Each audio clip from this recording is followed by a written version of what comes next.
Hey, greetings from the campus of LSU Eunice. It's good to see you again. I understand you're about to tackle the critical review.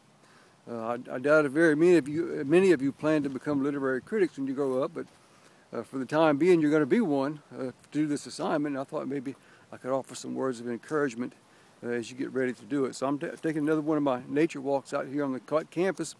Good chance for me to get away and just kind of give you some reflections and some helps to inspire you and also inform you.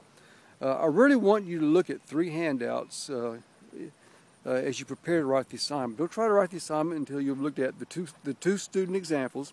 One of them is a critical review of a Hawthorne short story that a student wrote in the class for this assignment a few semesters ago.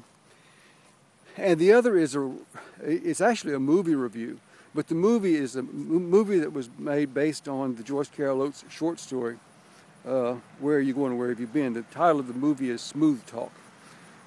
Those two student examples give very good models for your invitation as far as style, as far as content, as far as the type of topics that a critical review will treat. I want you to really notice the difference in approach to this assignment that you use for the crime scene report.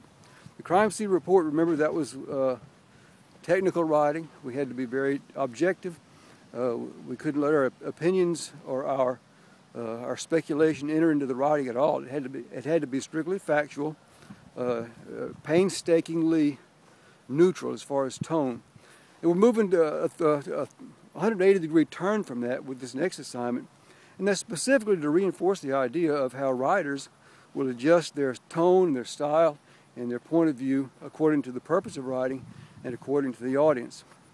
For the critical review, I want you to think of your purpose being partly to inform, to tell a little bit about the story that you're reviewing, but also partly to evaluate or analyze, and partly, frankly, to entertain. And that's why those two examples that are provided for you are very effective, because they tell about the stories without summarizing the stories.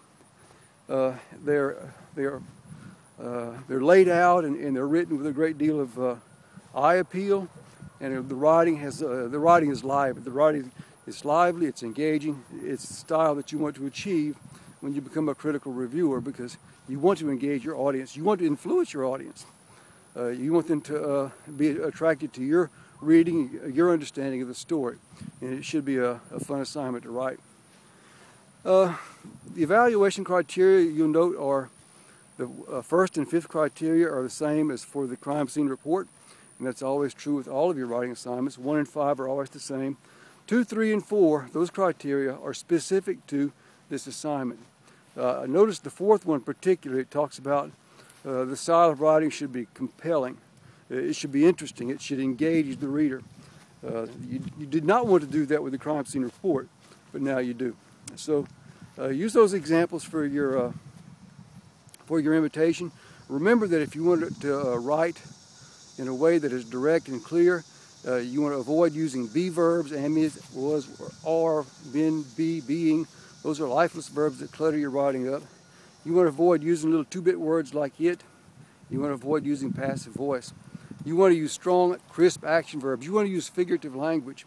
You want to show a sense of humor in your writing even, as you work at engaging your writer and selling your ideas and your opinions. Okay, that's what's involved in a critical review in a nutshell. Take a look at the example papers and try it on your own. One new feature in this module will be the use of smart thinking. Smart Thinking is an online tutorial service that's available to LSU students. You can get tutoring in any class that you take, actually, through Smart Thinking, but for English particularly, they have an essay submission service. You submit your essay, and a trained tutor, an English teacher, a college-level English teacher, in fact, will read your draft and will send back to you a very thorough and detailed response, giving you suggestions and critique that will supplement the interaction and the response that you'll get in the Look What I Wrote forum. So take advantage of Smart Thinking. The instructions are there in Module 4. All right, this should be a lot of fun. I look forward to seeing y'all's takes on the stories that you choose, and we'll meet together in Look What I Wrote. Till then, happy drafts.